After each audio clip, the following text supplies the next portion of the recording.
This is the Roland RC100 hardware controller for a lot of their old vintage samplers. I've had this for, 30 years or more.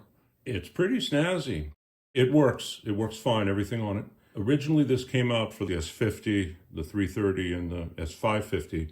And for any of those 12-bit mono samplers, what these buttons do is exactly what is silk screened on the panel.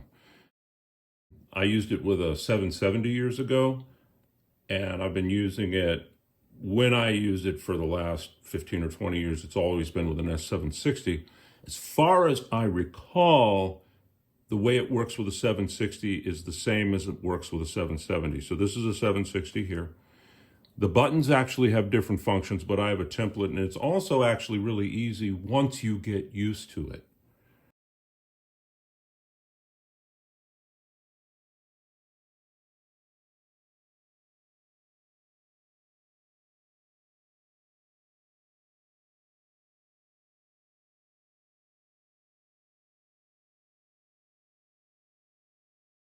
At the end of this video, there's a little bit that I'll put on that shows how to configure the 760 to see this and work with it if you're only working with the mouse right now.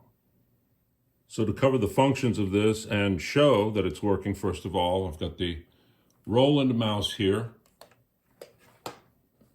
So taking these up here on the 700 series, this becomes jump. So if you've got one, you know what that does. You can program a window with any number of things that it will do, and you can select what you want. You have to right arrow over, and then this becomes enter. The insert or insert delete here, this becomes enter. So if you come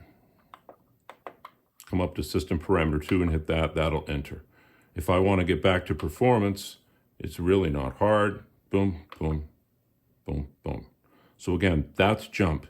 Then ignore, if you've got the 7 series, ignore all of this. This is F1 through F6. So any window you're on that has something here, something will light up. So if you want to turn the keyboard on and off, that's the same as clicking there. If you want the quick sampling, there is that. And now, for instance, this will exit that screen. And again, getting back to performance is just that quick. Part of the jump screen is that you see that you can mark things. And this button here, F2, with the 700 series becomes the mark. You can choose what pages to mark. And this becomes the home button. And it's on any screen at all. So if you are, let's say that you're in quick sampling, and you're down somewhere in here, adjusting your cutoff frequency, the alpha dial works fine. If you hit home, it's going to, in any screen, it's going to highlight the extreme upper left there. And then if you hit enter, you can choose the patches or the performances or the partials or whatever you're in. The other thing that you can do, if you're down here and you hit home and then one arrow to the right, now you can use the alpha dial.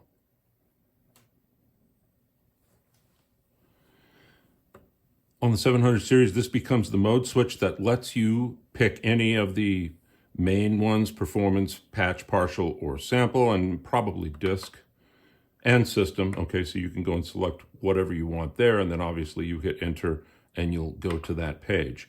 Command is exactly what it says. It's the same. It's the command for any page you're in. And this is the exit button, and in some cases this is too, and it's been a few years since I used this regularly. I can't remember if there's sometimes that one works and the other doesn't, but both buttons physically work. Okay, so say that you're in one of these major sections, performance or whatever, and you go down to something else. You can use this or whatever you do. You go enter. Now, if you hit exit, it's actually not going to exit back to the other page you were on. So what you have to do is you go back here, bring it up here and hit enter, and then you're back. And in any of the screens at all, start, stop actually becomes preview.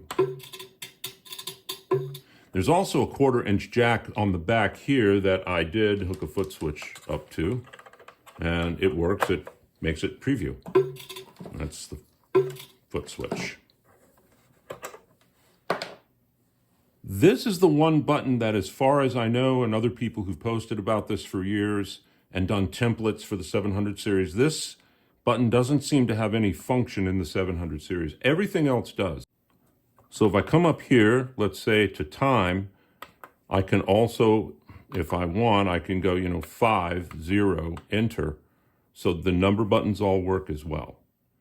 So every button on the thing works and works well. The only one that's slightly funky, it works 100%, is the down arrow. If you just barely touch these, they work. And this one, if you barely touch it, it doesn't. But if you just push down, it works consistently. You can see yourself, right? I just wanted to be clear about that. Now, most people that are into these S760s have known for a long time that the displays on almost all of them have gone bad. And the displays are unobtainium. You cannot find a replacement LCD display. And it doesn't matter because the vast majority of people seem to use the 760 with an external monitor, either a great big one or a small one like this. But if you have a 760 and you're already using a mouse and the LCD display isn't working, how do you get it to see the RC? So that's what I'm going to show you. You'll take your system without the RC plugged in, and you will go to the system menu. And that we're in the system. It'll come up to page 1. You have to right click on it to go to page 2. And this in your system will say mouse and CRT. So what you'll do with only the mouse, not this plugged in yet in the back, you'll change it to RC100 and CRT, and you'll hit execute. And as soon as you do, you'll lose the function of your mouse. You'll have to go around back to the sampler, unplug the mouse, plug the mouse into the RC100, plug the RC100 into the S760, and then there's a reset button on the back that'll make the whole system work. Another thing that is very cool about this that they did right is that the cable for this, it's a nice metal box, it's well made. The cable for this is like 16 feet long. So you can have the S760 way back in a rack somewhere, or 750 or 70 or whatever you're using. The only disadvantage for me digging this thing out and making this video to show you how to use it, can you guess what it is? I need to get rid of equipment, not keep it, but man, it is pretty snazzy. So I hope whoever ends up getting it enjoys it. It's cool.